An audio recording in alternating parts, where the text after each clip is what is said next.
Boa noite a todos, a graça e a paz. Quero dar as boas-vindas a todos nessa noite, agradecer a presença de todos, muito obrigado por ter vindo. E de uma maneira especial, se você é nosso visitante, está nos visitando, queremos que você saiba que você é muito, muito bem-vindo aqui. Eu espero que você possa voltar muitas outras vezes. Sem mais delongas, Evangelho de Mateus, capítulo 19. Mateus 19.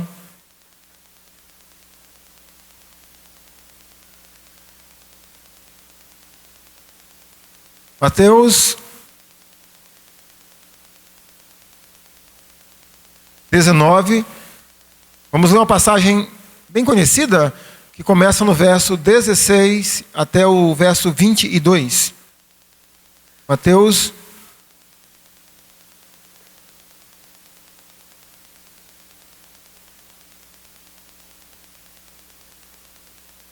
19, a partir do verso 16. Imagina que todo mundo já encontrou, vamos ler então. Eis que alguém, aproximando-se, lhe perguntou: Mestre, que farei eu de bom para alcançar a vida eterna? Respondeu-lhe Jesus: Por que me perguntas acerca do que é bom? Bom só existe um. Se queres, porém, entrar na vida, guarda os mandamentos. E ele lhe perguntou: Quais? Respondeu Jesus: Não matarás, não adulterarás, não furtarás, não dirás falso testemunho. Honra teu pai e a tua mãe, e amarás ao teu próximo como a ti mesmo. Replicou o jovem: Tudo isso tenho observado. Que me falta ainda? Disse-lhe Jesus: Se queres ser perfeito, vai, vende os teus bens, dá aos pobres e terás um tesouro no céu.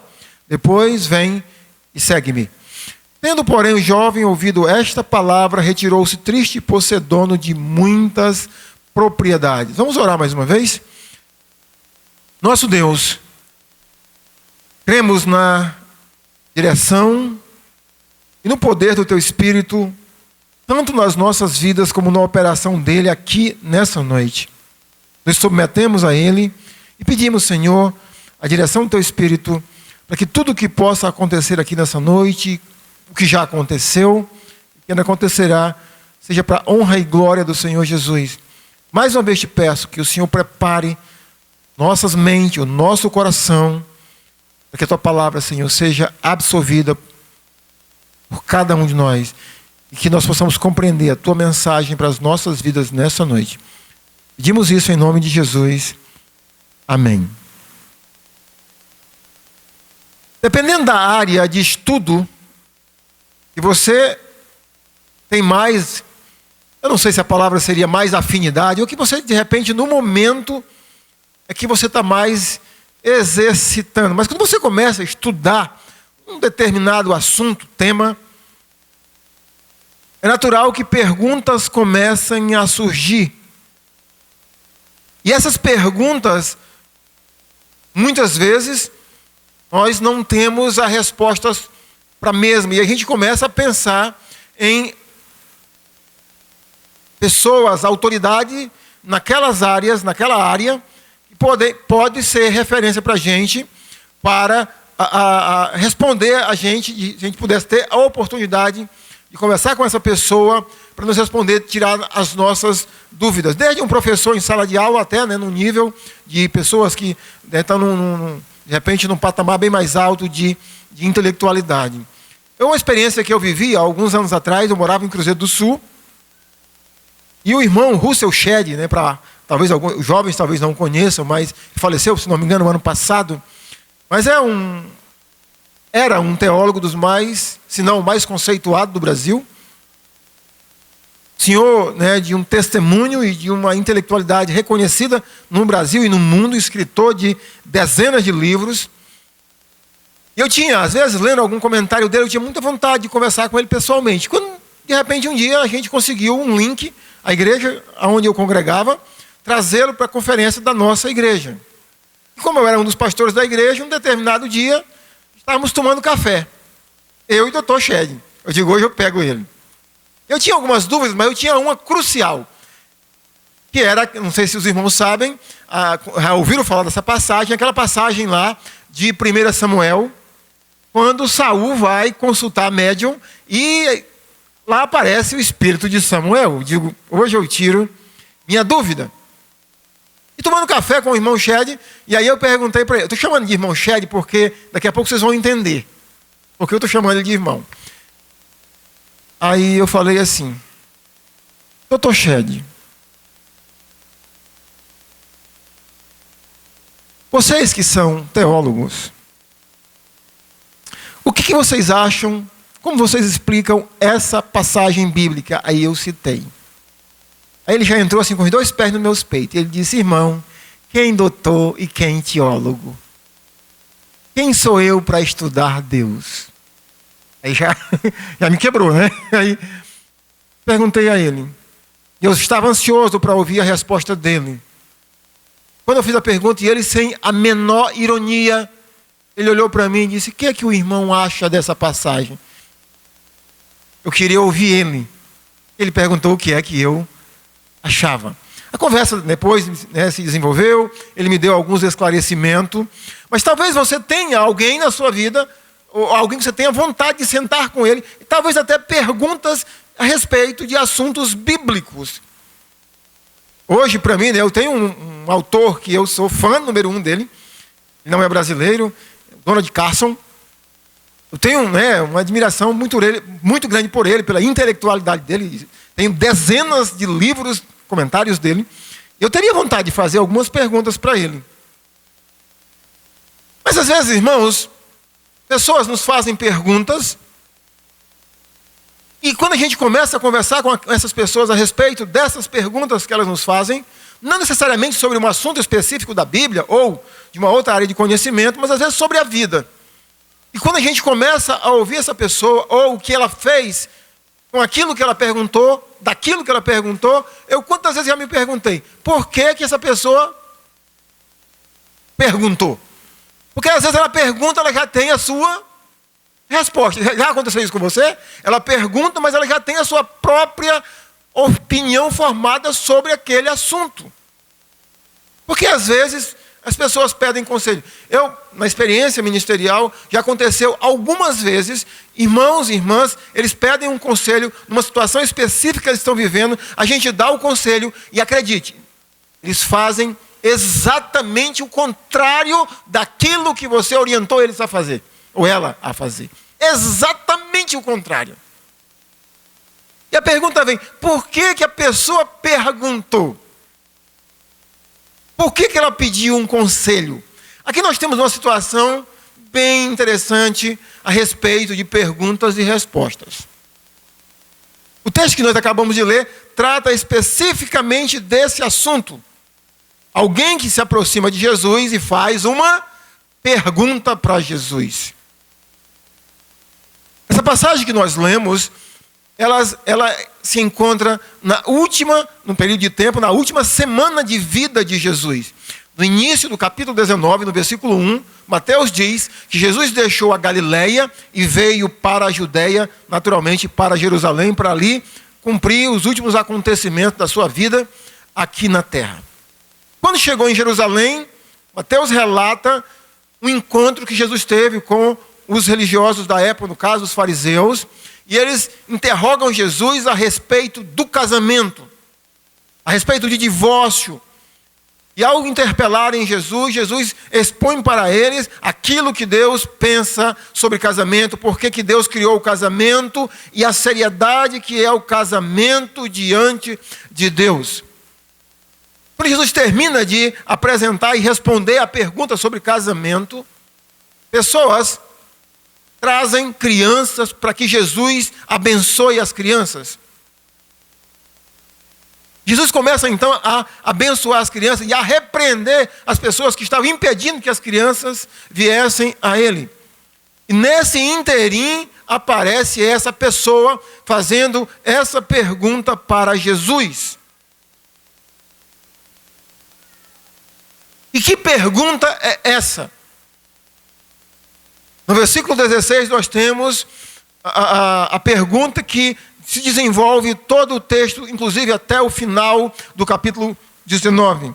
A pergunta é, essa pessoa chega para Jesus e diz, Senhor, o mestre, na verdade não chama Jesus de Senhor, mas chama de mestre, o que é que eu posso fazer para herdar a vida eterna, ou para ter a vida eterna? No caso, na linguagem de Mateus, a pergunta é, que farei eu de bom para alcançar a vida eterna?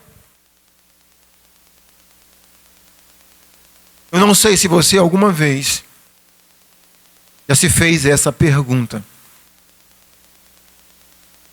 O que é que eu tenho que fazer? Uma pergunta objetiva, direta. Como eu posso ir para o céu?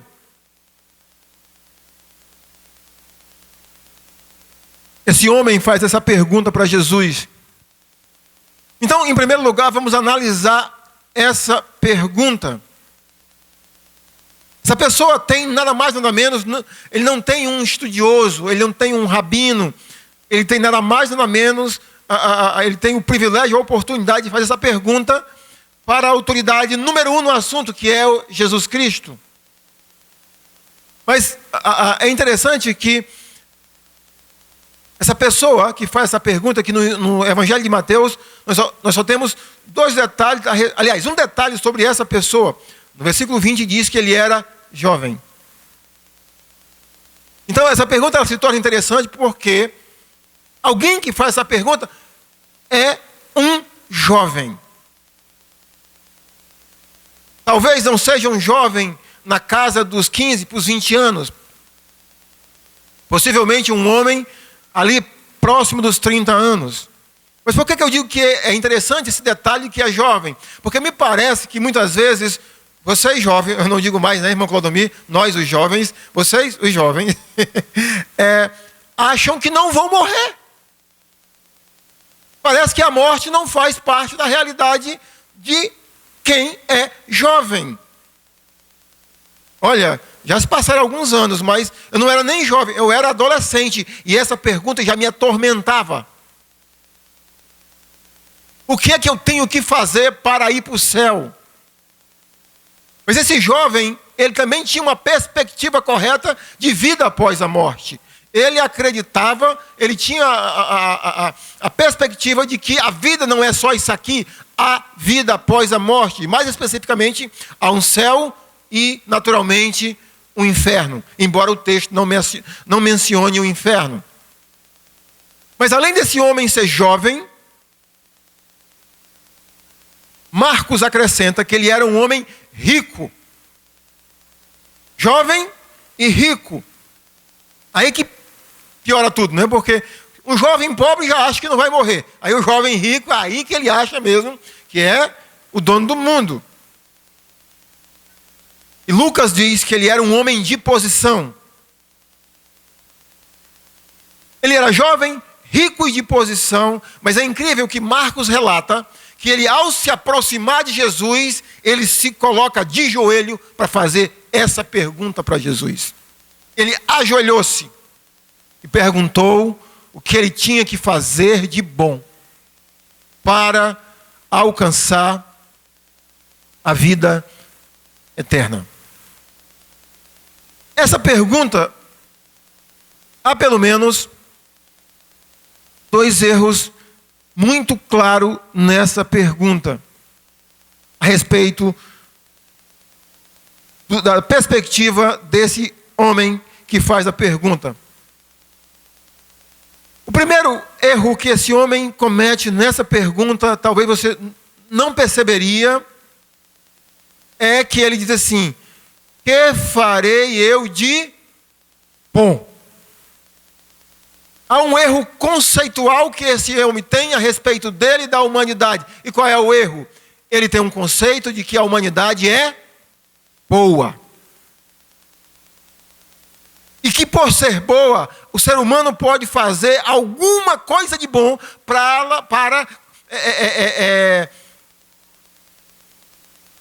é que eu poderia dizer? Para respaldá-lo e ir para o céu.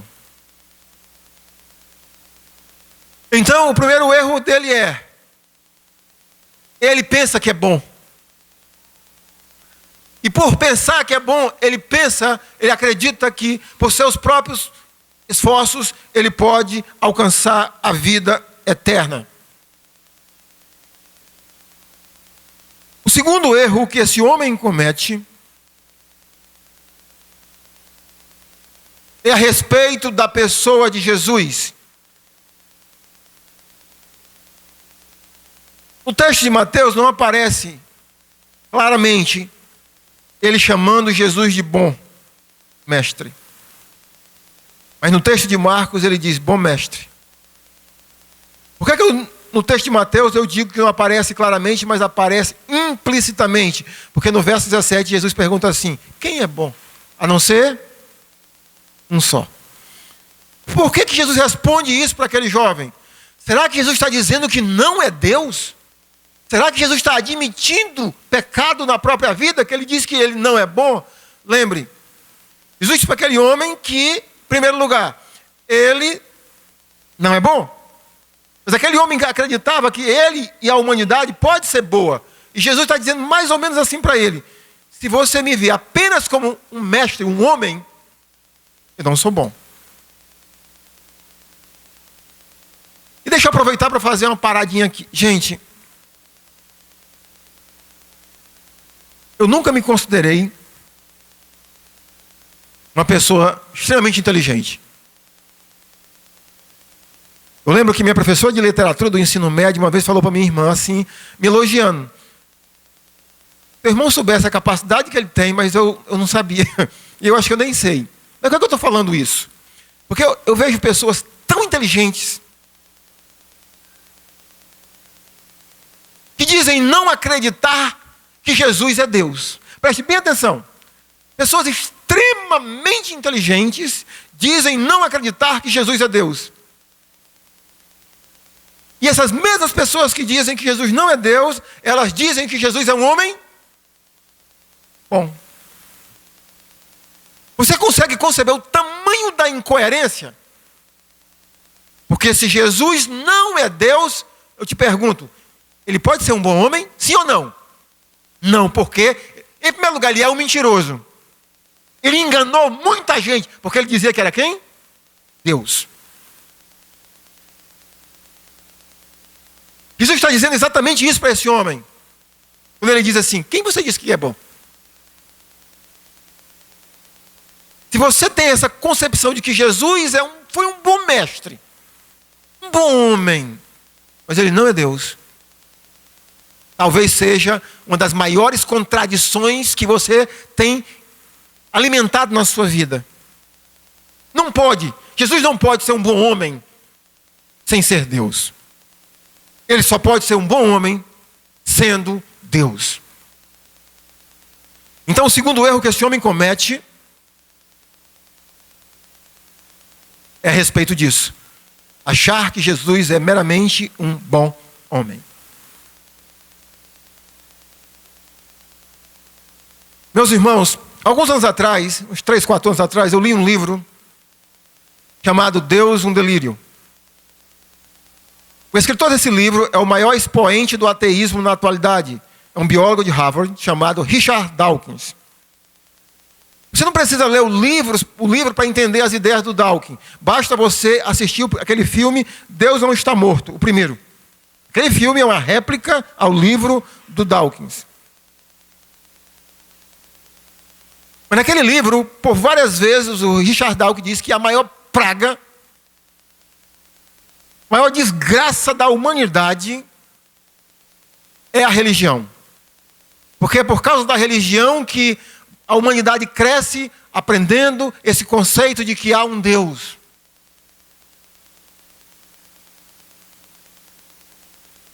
Eu concordo com Dawkins de que a religião é uma praga mesmo. Por que eu, em parte, concordo com esse homem?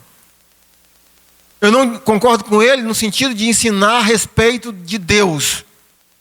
Mas eu concordo com ele a respeito que a religião ensina muita coisa errada sobre Deus e principalmente no que diz respeito à pergunta desse jovem.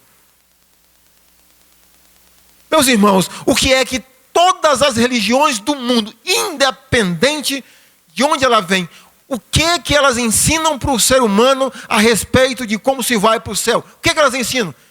É a respeito de quê? Através de quê? Das obras. Irmãos, essa pergunta, se você ainda não fez ela, mas talvez você pretenda fazê-la a Deus,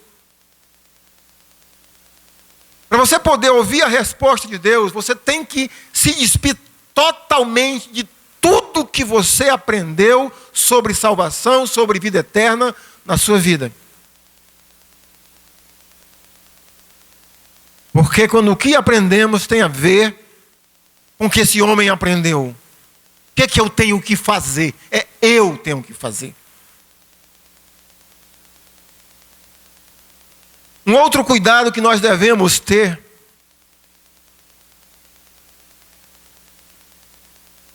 eu digo nós, estou falando para a igreja, é que infelizmente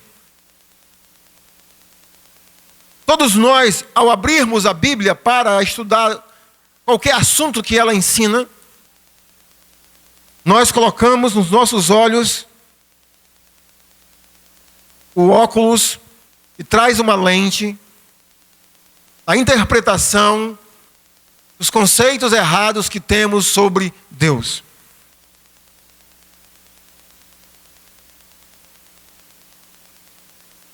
Eu, pessoalmente, tenho um exercício intelectual que eu faço a respeito de qualquer assunto da Bíblia. É tentar me despir daquilo que eu acho que eu sei.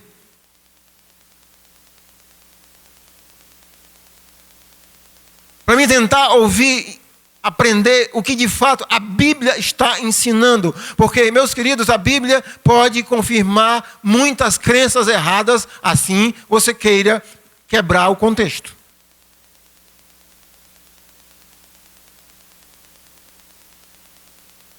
O erro que esse homem cometeu na sua pergunta é a respeito dele e a respeito da pessoa de Jesus. E em síntese, você e ninguém pode fazer nada de bom. Porque para você fazer algo de bom, para mim fazer algo de bom para herdar a vida eterna, você teria que ser bom. E aquilo que Jesus nos diz que a árvore má não pode produzir bom fruto, como também a árvore boa não pode produzir fruto ruim.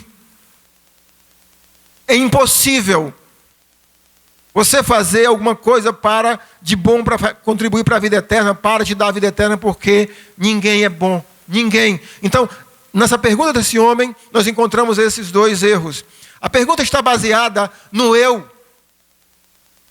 Ele diz, o que é que eu tenho que fazer? E infelizmente isso foi o que ele aprendeu por meio da religiosidade judaica da sua época. O que é que ele tinha que fazer? Mas aí no versículo 17 nós temos a resposta de Jesus. Olha a pergunta, o que é que eu tenho que fazer de bom para herdar a vida eterna? Vamos observar então a resposta de Jesus. Respondeu-lhe Jesus, por que me perguntas acerca do que é bom? Bom só existe um. Então, vou repetir o que eu falei anteriormente. Quando Jesus disse que bom só existe um, que esse um é Deus, Jesus não está dizendo que ele não é Deus e que ele não é bom. Jesus não está admitindo o pecado. Jesus está respondendo isso para aquele homem poder entender.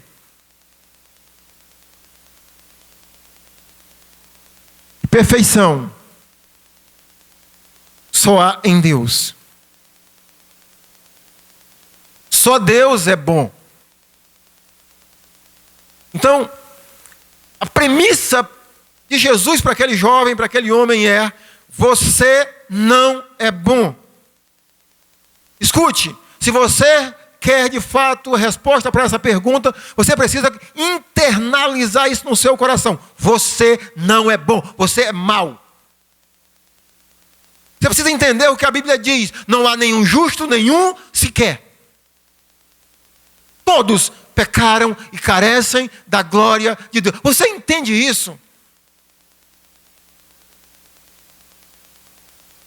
Permita-me abrir um parêntese sobre essa questão de que você, eu, ninguém é bom. Uns 2 dias atrás, estava conversando com a minha sogra, que está lá em casa, veio a tratamento. E esse assunto entrou em pauta. Ela me perguntando. Eu falei assim para minha sogra. Uma das marcas que eu vejo na Bíblia de um homem e de uma mulher de Deus, de um homem e de uma mulher que caminham com Deus, é que essas pessoas que andam com Deus, cada vez mais eles são trabalhados por Deus para não olharem para os erros dos outros. Cada vez elas são moldadas para olharem para os seus próprios erros. Vou lhe dar 2 exemplos de um mesmo homem. No capítulo 7 de Romanos, o apóstolo Paulo diz assim: miserável homem que sou. Ele não diz, você é um miserável pecador. Como é que ele diz? Miserável homem que sou. Em 1 Timóteo ele diz assim: pois Cristo Jesus morreu pelos pecadores, dos quais eu sou o principal. Ele não diz, você é o principal. Entende? Essa máxima de Jesus, você não é bom.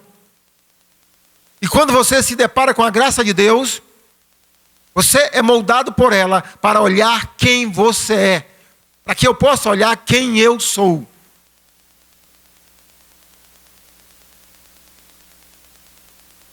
Segundo, se você, Jesus responde para ele, para aquele jovem, se você me vê apenas como um bom mestre, eu não sou bom.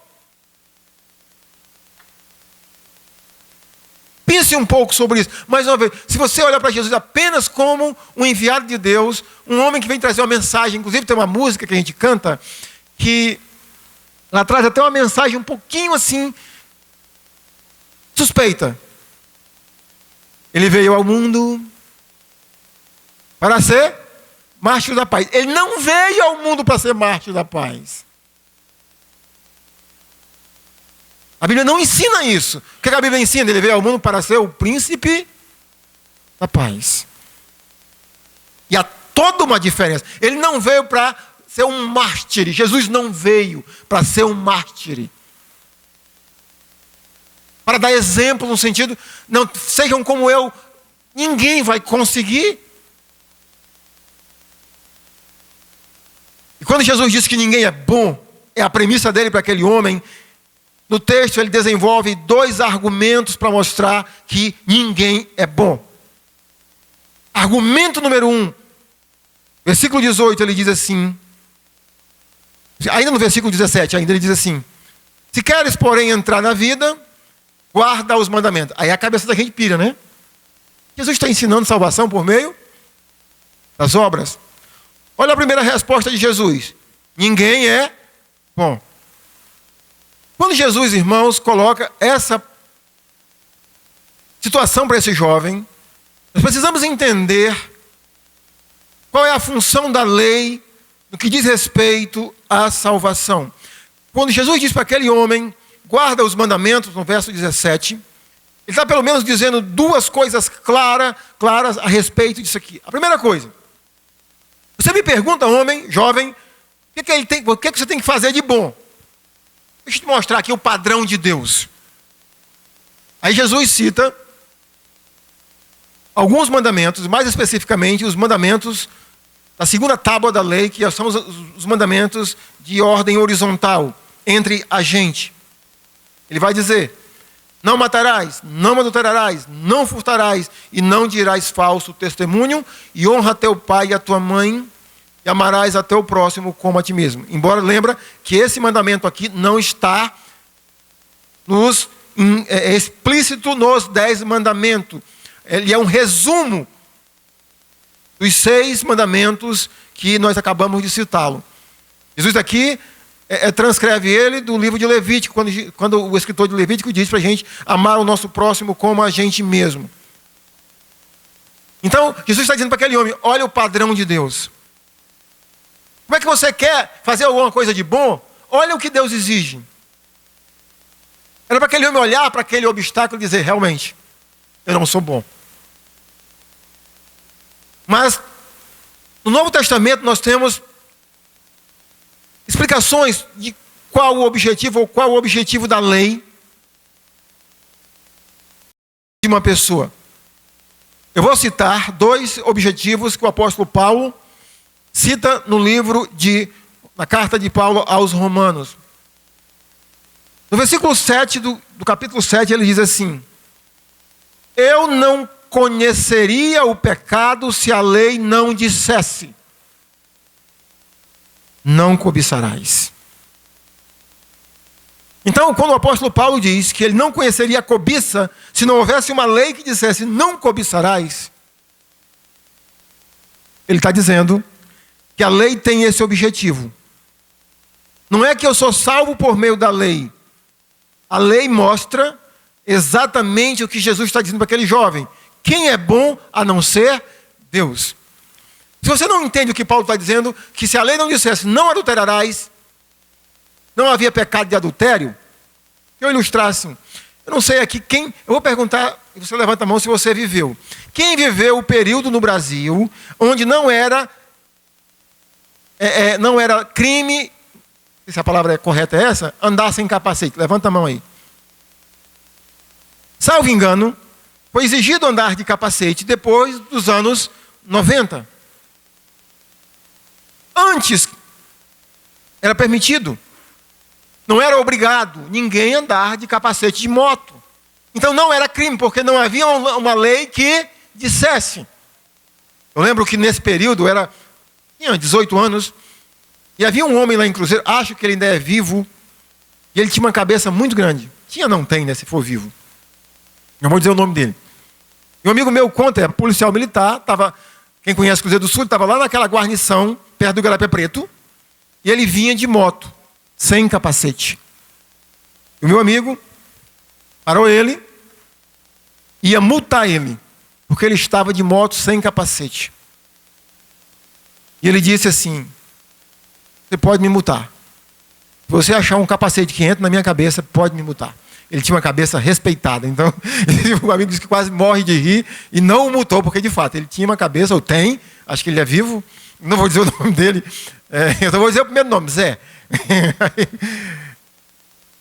Mas, a brincadeiras à parte, para você entender o que Paulo está dizendo.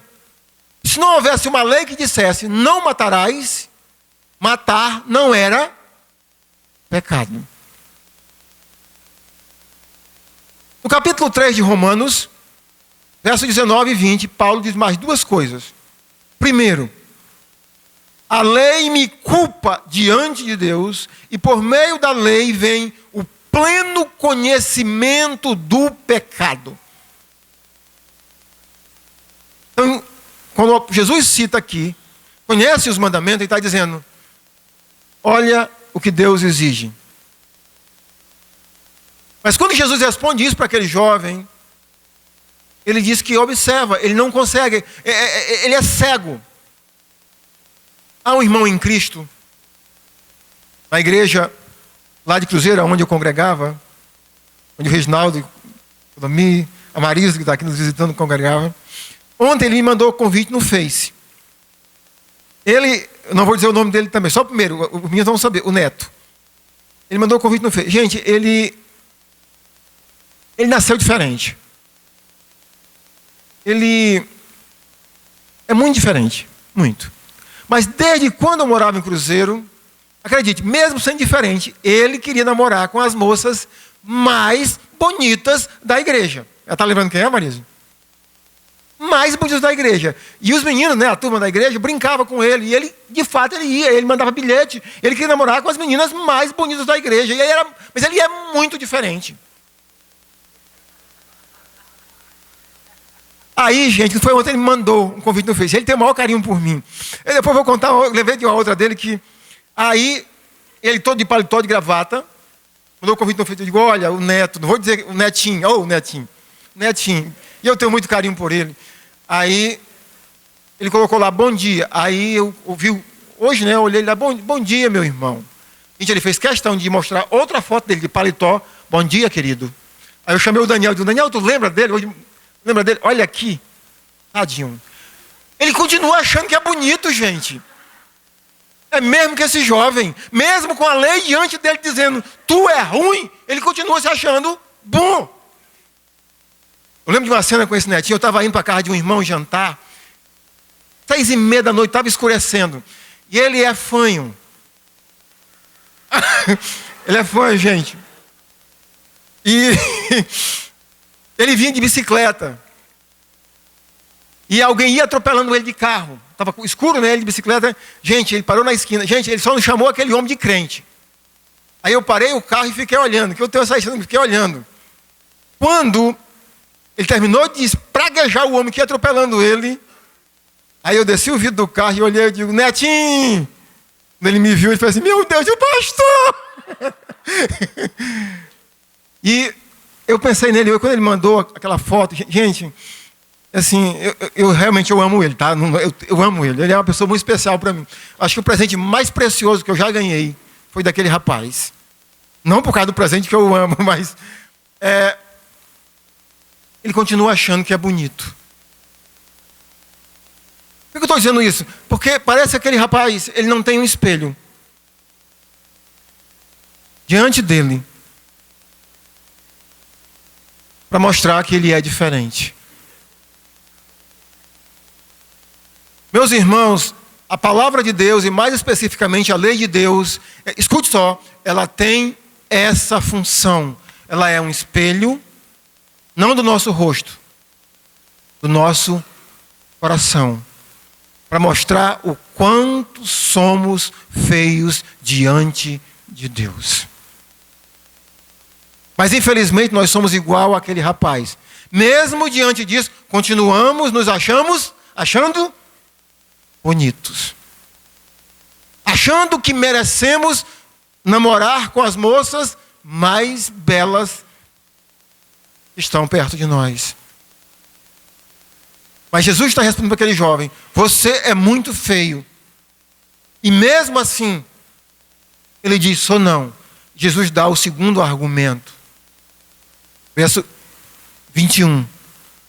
Disse-lhe Jesus, se queres ser perfeito. Observe bem, quem guarda todos os mandamentos, quem observa todos os mandamentos conforme eles são, é Deus, e Deus é perfeito. Jesus diz, já que tu faz isso e tu quer ser perfeito, Jesus colocou um espelho maior na frente dele. Vende o que tu tem e dá aos pobres. Vê se você consegue entender a segunda réplica de Jesus. Aquele homem, se você e eu amássemos ao nosso próximo como a nós mesmos, qual seria a dificuldade de fazer isso? Qual seria? De 0 a 10, qual seria? 0. Jesus estava mostrando para aquele jovem que ele entendesse que ele não é bom. Que ele não pode fazer nada para alcançar a vida eterna. Para ele poder ter a vida eterna, ele precisa depender de alguém. Aquele jovem estava cego diante da sua aparência. E quando Jesus diz a ele, vende o que tem, dá aos pobres, o texto diz que, tendo porém o jovem ouvido esta palavra, retirou-se triste por ser dono de muitas propriedades. Escute, meu querido irmão, irmã, Jesus não está condenando ser rico. Ser dono de uma ou de muitas propriedades. Jesus usou esse argumento para ver se aquele jovem conscientizava-se de quem ele era diante de Deus. Mas, queridos, nós temos que pensar pelo menos em duas coisas muito interessantes para a vida da igreja. Número 1, você consegue ver na Bíblia, irmãos, a sensibilidade de Deus para com os menos afortunados na vida? Você consegue conceber isso? Em todos os momentos da Bíblia, desde a lei de Moisés até os escritos do Novo Testamento, Deus elabora leis, planos, move corações para que a gente possa abençoar os menos afortunados, e aqui especificamente os pobres. Meu irmão, minha irmã, você que já teve um encontro com Jesus, como você reage diante de alguém que está na miséria? Hoje, uma das coisas que é muito difícil até a gente poder ajudar alguém, porque as pessoas mentem, usam, inclusive, né, desse lado nosso, quando eu digo nosso, da sociedade, de compaixão, para usufruir para uma coisa ruim. Mas, às vezes, mesmo quando eu tenho quase que 100% de certeza que aquela pessoa vai tomar o meu dinheiro para comprar drogas, e eu digo não, mas eu fico com o coração partido, não sei você.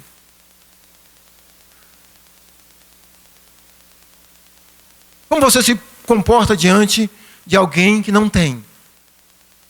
Os pobres. Um segundo detalhe para as nossas vidas.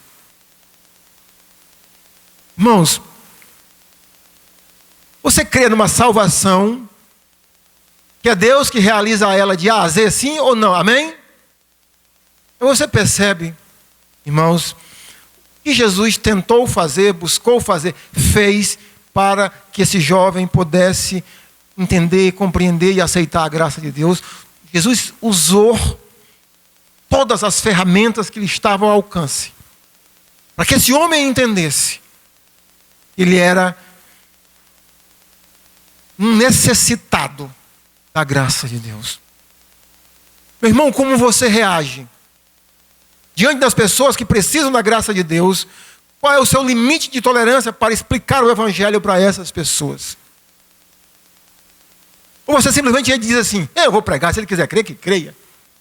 Jesus não fez isso e não nos ensina a fazer isso. Ele nos ensina a gente ser insistente, detalhista e usar todas as ferramentas didáticas que tiverem ao nosso alcance para que alguém possa entender que é carente, necessitado da graça de Deus.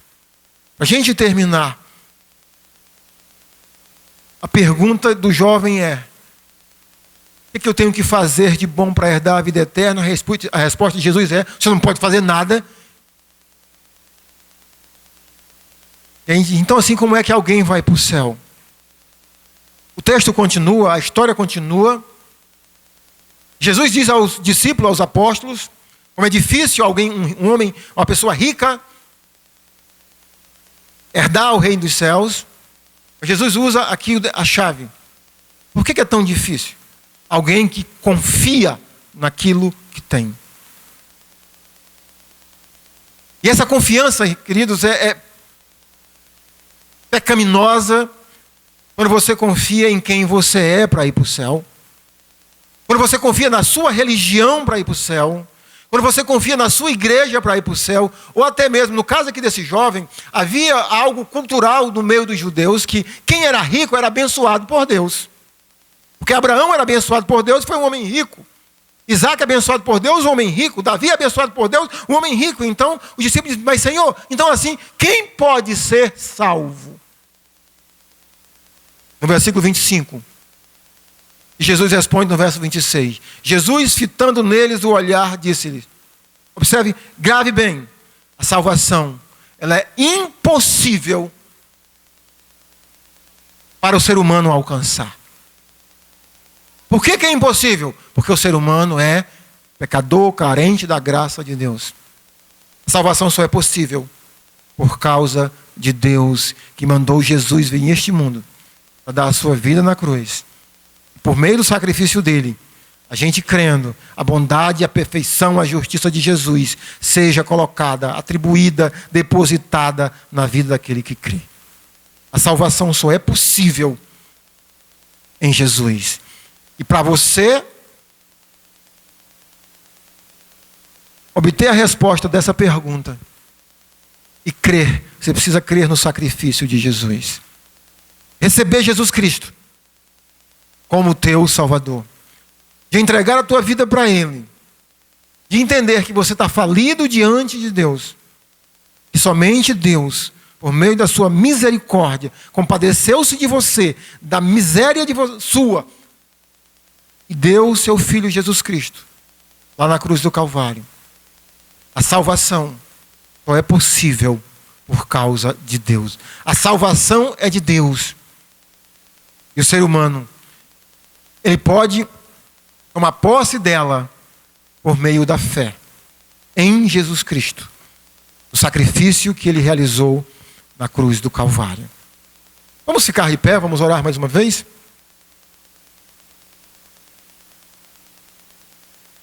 É bem provável